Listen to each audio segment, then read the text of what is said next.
Donald Rumsfeld نے، جو صدر ریگن کے دور میں مشرق وسطیٰ کے لیے امریکہ کے خصوصی مندوب رہ چکے ہیں، کہا کہ مشرق وسطیٰ میں لوگ اپنی آزادیوں کی جو جدوجہد کر رہے ہیں اسے دیکھ کر امریکیوں کو اپنی آزادیوں کی قدر کرنی چاہیے۔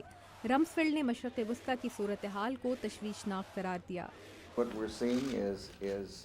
ہم یہ دیکھ رہے ہیں کہ ایک جگہ جو ہوتا ہے وہ دوسرے کو متاثر کرتا ہے۔ ہر ملک میں اس سے نمٹنے کی کوشش مختلف انداز سے ہو رہی ہے اور اس کے نتائج بھی مختلف ہو سکتے ہیں۔ لبنان کی طرف دیکھ لیں، وہاں بھی تبدیلی آئی تھی۔ نسلی تقسیم پر مبنی ملک، ذہین آبادی، سیاحوں کی جنت اور مقبول انقلاب۔ کیا ہوا؟ اب ایک دہشت گرد تنظیم حزب اللہ چلا رہی ہے۔ کیوں؟ کیونکہ وہ زیادہ منظم تھے۔ ایران میں دیکھ لیں، ایران میں بھی لوگ آزاد جمہوریت، آزاد معیشت چاہتے تھے۔ کیا ہوا؟ آیت اللہ کے حامی چلا رہے ہیں۔ تو مصر میں کیا ہوگا؟ میں نہیں جانتا۔ یہ کہنا کہ اخوان المسلمین ایک پرامن جماعت ہے، ان کے مقاصد کے بارے میں غلط فہمی ہے۔ اس لیے مجھے ان ملکوں کی فکر ہے۔ وہاں اچھے لوگ ہیں، انہیں اچھی توقعات ہیں، مگر ایسے عناصر بھی ہیں جو چاہیں تو صورتحال کا فائدہ اٹھا سکتے ہیں۔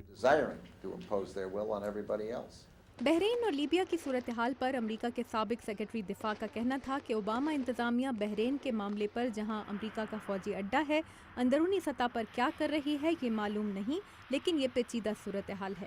تاہم لیبیا کے صدر معمر قذافی نے اب تک اپنا ایٹمی پروگرام بند کرنے کے علاوہ کوئی اچھا کام نہیں کیا۔ جو واحد اچھی چیز میں صدر قذافی کے بارے میں سوچ سکتا ہوں وہ یہ کہ انہوں نے صدام حسین کا حشر دیکھ کر اپنا ایٹمی پروگرام ترک کیا اور ایٹمی انسپیکٹرز کو مدعو کیا، جو بڑی بات تھی۔ کم از کم اس وقت ہمیں مشرق وسطیٰ میں ایٹمی اسلحے کی دوڑ کی فکر نہیں ہے، جو کہ کچھ عرصے تک جاری تھی۔ مگر بحرین مختلف ہے۔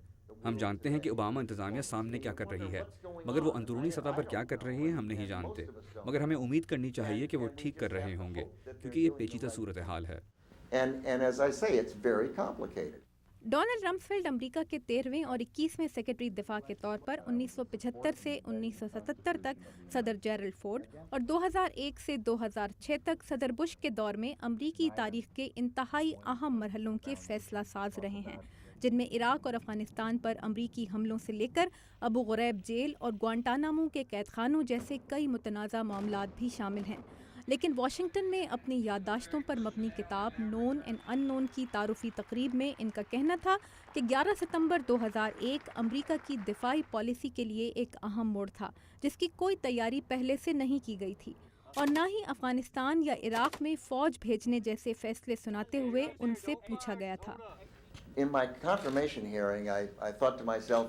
اپنی تقرری کی سماعت کے دوران مجھے خیال آ رہا تھا کہ شاید سابق امریکی وزیر دفاع میکنامارا سے ویتنام کے بارے میں پوچھا نہیں گیا تھا، ڈک چینی سے عراق کے بارے میں پوچھا نہیں گیا تھا، اور نہ ہی مجھ سے افغانستان کے بارے میں پوچھا گیا تھا۔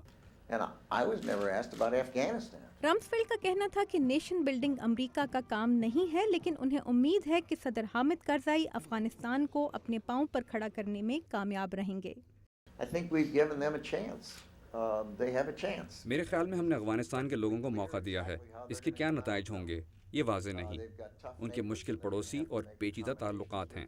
انہوں نے اپنا آئین بنا لیا ہے، پارلیمنٹ منتخب کر لی ہے، ان کا ایک حال ہے، وہ ترقی کے راستے پر ہیں اور انہیں ایسا کرنا ہی ہوگا۔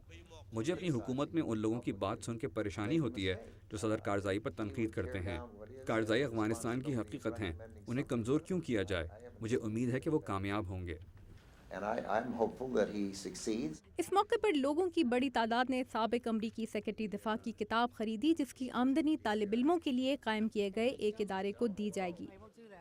تابندہ نعیم، اردو BOA، واشنگٹن۔